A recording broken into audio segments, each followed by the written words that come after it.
Welcome back to the deep dive. Today, we are attempting a synthesis that, quite frankly, it probably shouldn't work. No, on paper, it is a completely bizarre pairing. It really is. We are taking two stacks of research that belong in completely different libraries, maybe even different universes, and we're smashing them together. Right, to see if they can solve this mystery that is unfolding right in front of us in American politics. Exactly. So let's lay the sources out on the table for you so you know what we're working with. On the one hand, we have what's called the Neverland dossiers. And that is the hard data. Yeah, the data, names, specific dates, transcripts. It's meticulously tracking the political events of early 2026, specifically looking at the Never-Trumpers who crept into becoming forever Trumpers. And paired with that dossier, we also have Ezra Klein's really rigorous analysis of the February 2026 State of the Union address. Right. So that first stack, that's our modern political stack. It gives us the what? It gives us the specific data points of the mystery, the timeline. But then we have the why.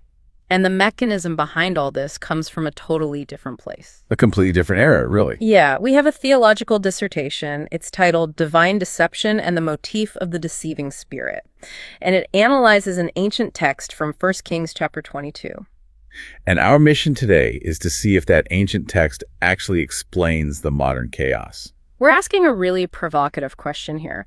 Is the modern political echo chamber? That bubble where a leader hears literally nothing but praise? Right. Is that bubble actually a manifestation of an ancient judgment mechanism? So we're essentially asking if political flip-flopping is actually a spiritual trap. Exactly. Usually when you look at people flipping their loyalty, you just think, oh, it's simple careerism. Right. They just want a job. They want proximity to power. But what if it is something else? What if it's the mechanism of a reality distortion field that is so strong, it creates a closed loop? A loop that eventually destroys the exact leader they are trying so hard to serve. Okay, that is a really heavy setup. But to get there, we have to start with the data. We need to look at Act 1 of our analysis here, which is the creep into subservience. The creep, yeah, the dossiers are just fascinating on this because they show that this total loyalty we are seeing in 2026, it did not happen overnight. No, it wasn't a light switch. Not at all. It was a slow, agonizing erosion of values. And the clearest case study, the one that really hurts to read when you lay out the timeline, is Pam Bondi. The U.S. Attorney General as of 2025. Right.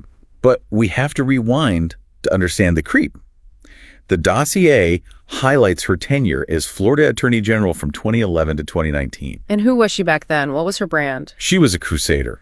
If you look at the record from that 2011 to 2019 era, she built her entire identity as a fierce defender of the vulnerable. Specifically trafficking victims, right? Exactly. She launched the Florida Statewide Human Trafficking Council. She was holding summits. She was running billboards. Her rhetoric was really unequivocal. Oh, totally. She was saying things like, we want to help you if you've been abused. That was her core identity. She was an advocate. So where is the pivot point? Because the dossier points to a very specific moment where this creep actually begins. It does. It documents a donation in 2013.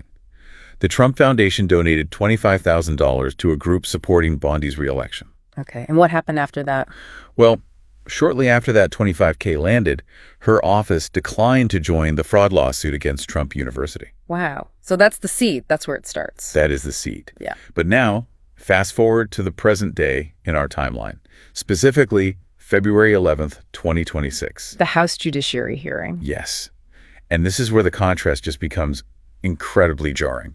Paint the picture of that hearing room for us based on the reports. The scene is so intense. You have Epstein survivors sitting right there in the hearing room, physically right behind her. The exact people she spent a decade claiming she was fighting for. Exactly. And Bondi, sitting there as the Attorney General, refuses to even turn around and acknowledge them. She doesn't apologize to them at all. No, she actually goes on the attack. She calls Representative Jamie Raskin a washed-up loser lawyer. Just completely hostile. Very.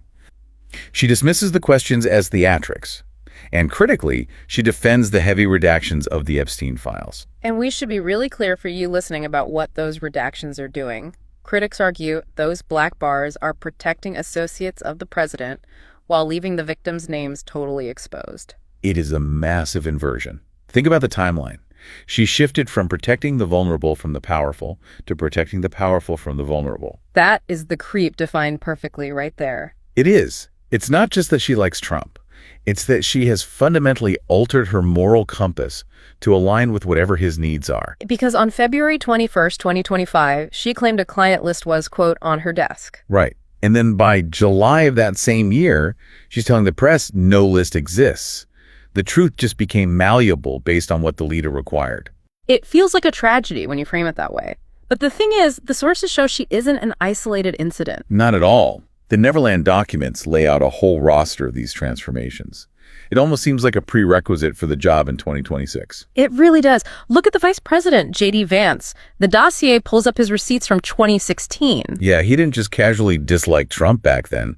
He called him America's Hitler. He called him an idiot. He privately texted that Trump was a moral disaster. A moral disaster. I mean, that is not a subtle critique. That is condemning. But then by 2026, the dossier describes Vance as a core loyalist and a vocal election denier. Or take Marco Rubio, the Secretary of State.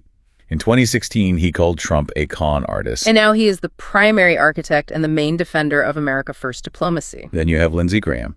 Went from calling him a cook in 2016 to being his absolute closest Senate ally. So we have all these people who, at one point, used to see reality clearly. They saw the flaws. They called them out using words like con artist and disaster. And now they are effectively a wall of noise blocking that reality out.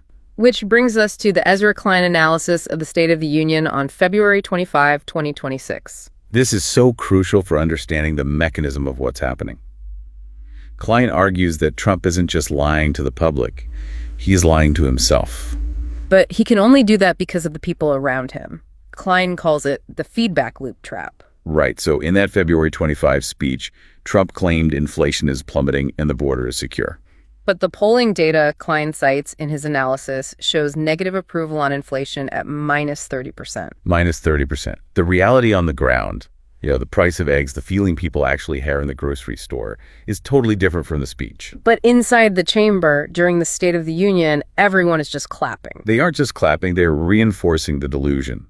Klein describes these cabinet meetings, the ones we've all seen the clips of, where agency heads just go around the table praising him. Saying things like, "Thank you for your clarity, Mr. President. Thank you for your boldness." It's constant. It sounds like a hermetically sealed environment. It is. And Klein suggests Trump actually believes he is ontologically correct. Ontologically correct. Okay, let's break that down for a second. That is a heavy philosophical term. It basically means he believes his version of reality is the only truth that actually exists. So if the data says inflation is up, the data is just wrong. Exactly. If the polls say he's losing, the polls are fake.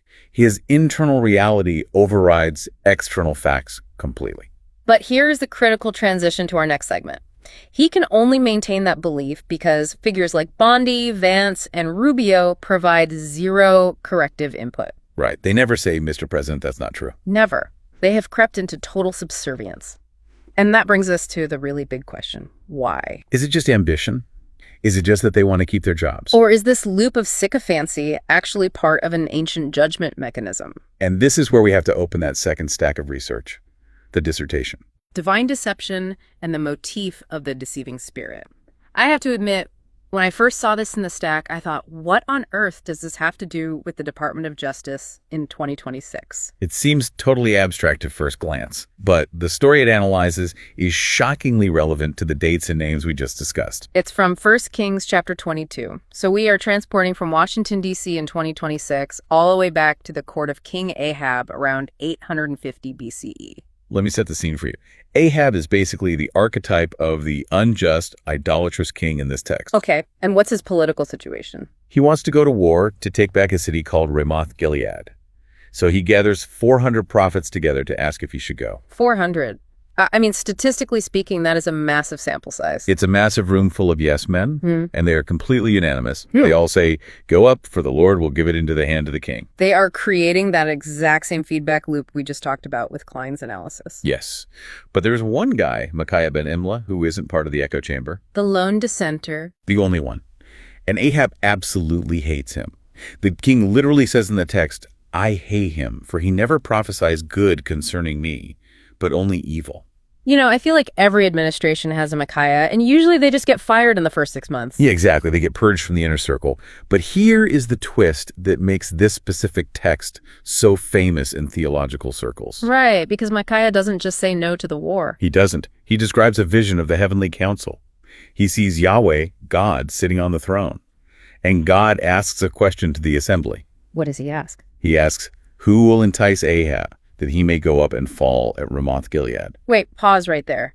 God is actively asking for someone to trick the king. He is asking for someone to entice him to his judgment. The king's been unjust, he has been wicked, and the text is saying now it is time for him to fall. But the way he falls is by believing a lie. Exactly.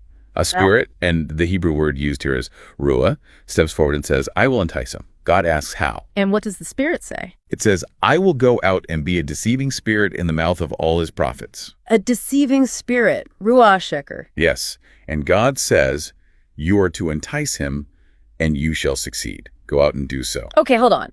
We have to address the giant elephant in the room with this dissertation. The theological problem. Yeah. Does God lie? Like, is God the original source of fake news in this story? The dissertation spends a lot of time unpacking this exact tension, and it's really important we get the nuance right to understand the synthesis later. So what's the theological consensus? The theology isn't that God is a liar. It's that God permits deception as a very specific form of judgment against a leader who has already completely rejected the truth. So it's responsive. Correct. Look at the timeline of Ahab's life. He didn't want the truth. He hated the truth teller. So because he demanded a lie, he gets the exact lie he wanted. It's a concept called judicial hardening. The dissertation actually connects this Hebrew Bible concept to 2 Thessalonians chapter 2 in the New Testament. Right, that passage speaks of a man of lawlessness or a man of sin. Yes, and it says, because they refuse to love the truth, God sends them a strong delusion so that they may believe what is false. A strong delusion. I mean, that phrasing feels almost uncomfortably relevant to the Ezra Klein analysis of the feedback loop. It parallels it perfectly.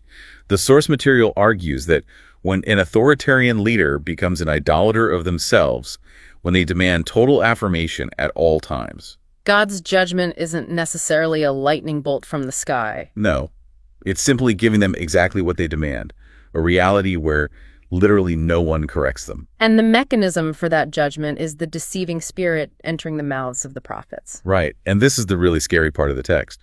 The 400 prophets weren't necessarily faking it. Wait, really? Yeah, they weren't just actors winking at each other behind the king's back. They might have sincerely believed they were right. Because they were animated by this spirit. Animated by this spirit of delusion to push the king toward his own destruction. Ezekiel 14.9 backs this up too. It says, if a prophet is deceived, I, the Lord, have deceived that prophet. Wow. Okay, this is getting spooky. Because if we take this ancient framework and we overlay it onto the 2026 landscape we discussed in Act 1, things start to look very, very different. Let's do that synthesis right now, Act 3. Because when you put the Neverland dossier next to 1 Kings 22, the roles basically cast themselves. Okay, let's walk through it. So Trump is the Ahab figure here. The leader who demands good prophesies. Right. He demands to hear that the economy is roaring, that he is a genius, that the border is totally secure. And he actively rejects the Micaiahs, the Poles, the experts, the dissenting voices. He pushes them completely out of the circle. And so who are the 400 prophets in 2026? That's the cabinet. That's the converted loyalists. That's Vance, Rubio, Bondi. But here is the twist that really hit me when I was reviewing the notes for this deep dive. We usually think of these people, the Vances and Rubios, as shrewd political operators. We think, oh, Vance flipped his values so he could be VP. He's just playing the game. But in this theological framework from the dissertation, they are actually The executioners. the executioners. That is the big synthesis here. The sycophancy isn't a gift to the leader. It is the exact weapon being used against him. Explain that for us. How is saying you're doing a great job a weapon? Think about the feedback loop Klein described. By refusing to offer what Klein calls micro-corrections, these loyalists are severing the leader's tie to reality. Right, so when Bondi tells him the legal situation is fine, or when the economic advisors tell him inflation is a myth, They are actively animating the delusion. just like the Rushikar animated the prophets to say, go up and conquer Ramoth Gilead. Exactly. The prophet said, go up and win, and Ahab went up and died in battle. And the modern loyalists say, you are ontologically correct. And that drives the leader further into that man of lawlessness territory described in 2 Thessalonians, Yeah. exalting himself above everything. So to answer one of our main questions, J.D. Vance's betrayal of his 2016 values, calling Trump reprehensible back then, but defending him now as VP. That act of submission is actually the trap. It creates the trap. Think about it. If Vance had stayed a critic, He couldn't be used to feed the delusion inside the inner circle. He would just be a guy on Twitter. So by submitting, he becomes part of the mechanism that keeps the leader blind. The systemic judgment on the whole group. It perfectly answers the question of why. Why do they do it? Why sacrifice your dignity on national television? Maybe on a spiritual level, they are unknowingly being used to ensure the judgment is carried out. And notice the timeline alignment again. The sources highlight that this creep happened over years, from 2013 to 2026 for Bondi. It wasn't overnight. No, which aligns perfectly with the theological idea of the strong delusion setting in gradually, the more they rejected the truth. Like Bondi rejecting the needs of the trafficking victims for political expediency. Right, the more they did that, the more they became capable of delivering the lie with a completely straight face. It's tragic, really. I mean, Bondi started as a fierce defender of the truth. Now she's the one holding the redaction pen at the February 2026 hearing. And in the First King's narrative, the result of that kind of echo chamber is always disaster. Because the king falls because he believed the echo chamber. Yes. The divine deception isn't that God tricked him out of nowhere. It's that God allowed him to construct a reality that couldn't support the weight of the actual truth. It reframes the whole man of lawlessness concept, too. Klein talks about narcissistic inflation and Trump's godlike self-view. He literally calls himself the global chairman of the Board of Peace. That hubris is the trigger. The ancient text suggests that when a leader elevates themselves that high, the deceiving spirit is the inevitable built-in check on that power. It ensures that their pride becomes the literal instrument of their downfall. So, Ezra Klein's central question in his analysis: who around Donald Trump will dare tell him otherwise? That becomes the most important question of the presidency. And the answer, based on the Neverland dossiers we have from 2026, is no one. Because anyone who would has already been purged. Which means the loop is completely closed. And if the loop is closed, the judgment is already active. Wow, this changes how I look at those cabinet meetings completely. You see them clapping and you usually just think, oh, look at them sucking up. But viewed through this specific lens, it looks like a scene from a Greek tragedy. Or, obviously, a biblical one. The dissertation makes a really strong point that this mechanism, the deceiving spirit, is usually reserved for a very specific kind of hubris. It's a specific kind of justice for the unjust authoritarian who thinks they are above the rules of reality itself. We have covered a lot of ground here today. We've gone from the specific insults thrown in a February 2026 House hearing to the theological mechanics of ancient Israel in 850 BCE. It is a lot to process. But I think it absolutely answers the big question we set out to explore. Does the historical theological context solve the problem of what we're seeing? Yes. It explains why the leader believes the lie. He isn't faking it. He is the victim of his own unrelenting demand for loyalty. And the people he thinks are his greatest allies, the ones who flipped all their past values to support him, they are actually the instruments of that delusion. That is the ultimate irony here. The never-Trumpers, who became loyalists, thought they were securing their proximity to power. But they might just be the 400 prophets leading the king straight to Ramoth-Gilead. Before we wrap up, I want to leave you with a provocative big idea that emerges from smashing these sources together. We usually see sycophancy as weakness, as cowardice. But maybe it's something much more active and much more dangerous. It brings me back to that final thought from Ezra Klein. He wonders if the president is being truthful with himself. If we apply the theology of the deceiving spirit to that data, the answer is terrifying. He is being truthful to the delusion that has been sent to him. And once that door closes, it's very, very hard to open it again. We've moved from the House Judiciary Committee hearings to the throne room of Yahweh. It's definitely a perspective you won't hear on the nightly news. Definitely not. But, you know, it might explain the news better than the news does. That's it for this deep dive. We'll see you next time. Watch the news, but maybe keep 1 Kings 22 open while you do it. Take care.